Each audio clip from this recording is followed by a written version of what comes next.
देखिए बेटा, ये जो क्वेश्चन है, ये क्वेश्चन डिपेंड कर रहा है रिलेटिव मोशन पे, रिलेटिव वेलोसिटी पे। तो अगर ये ऑपोजिट डायरेक्शन में आ रहे हैं तब वेलोसिटी इनकी ऐड होगी, और अगर ये सेम डायरेक्शन में जा रहे हैं तब वेलोसिटी सब्ट्रैक्ट होगी। ठीक है, ये हमने साफ साफ 11th क्लास में पढ़ा है, रिलेटिव वेलोसिटी, राइट। तो देखो यहाँ two trains, one 120 metre long and other is 100 metre long, run on a parallel line in opposite direction. अब देखो ये ऑपोजिट डायरेक्शन में है तो वेलोसिटी इसमें ऐड ऑन होनी चाहिए, right. The speed of the train is 42 kilometre per hour and 30 kilometre per hour. चलिए तो इस क्वेश्चन को करते हैं। Find the time taken for them to completely cross each other. अब देखो दोनों को क्रॉस करेंगे तो दोनों की कुछ लेंथ है, और दोनों की लेंथ को आपस में एक दूसरे को इनको क्रॉस करना पड़ेगा, राइट। तो देखो इस क्वेश्चन को कैसे करते हैं। अगर हम बात करें ए वाले पार्ट की, तो एक ट्रेन यहाँ से आ रही है, दैट इज 120 मीटर लेंथ, और एक ट्रेन यहाँ से आ रही है, दैट इज 100 मीटर लॉन्ग।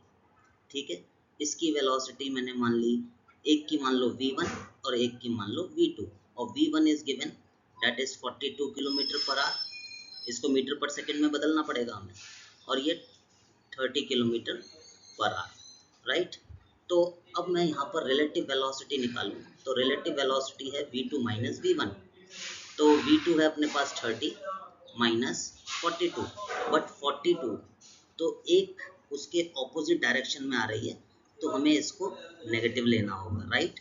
तो ये कितना हो जाएगा, 30 प्लस 42 कितना हो गया अपने पास, 72 किलोमीटर पर आवर। तो एक काम करें, इसको मीटर पर सेकेंड में बदलें, क्योंकि हमें डिस्टेंस मीटर में दिया है।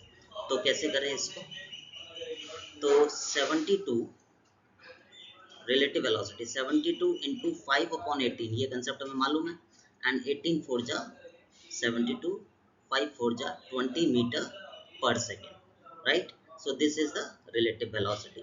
अब हमें मालूम है speed is equals to distance upon time, तो therefore time is equals to distance upon speed. Now distance is 120 plus 100 upon 20, so total is 220 upon 20.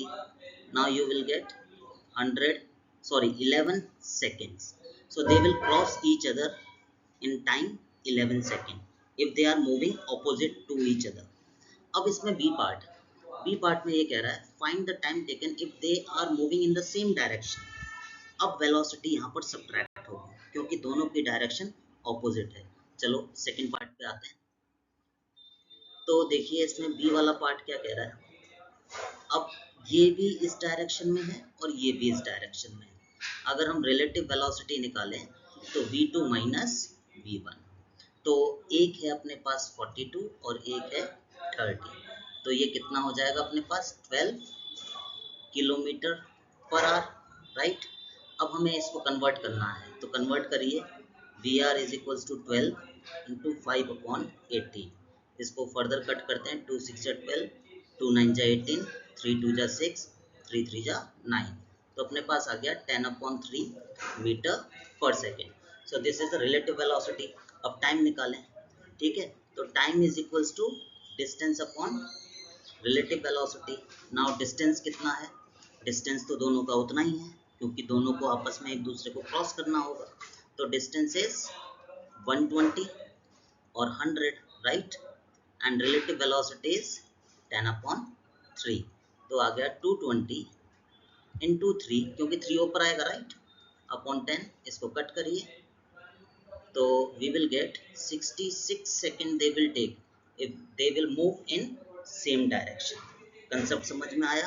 अगर ऑपोजिट आएंगे तो वेलोसिटी ऐड होगी, और जब ऐसे जाएंगे तो सब्ट्रैक्ट होगी। हाँ, मैंने गलत कह दिया, सॉरी। अगर ऐसे आएंगे तब ऐड होगी, और अगर ऐसे जाएंगे सेम डायरेक्शन में तब वो सब्ट्रैक्ट होगी। Okay, got it. चलिए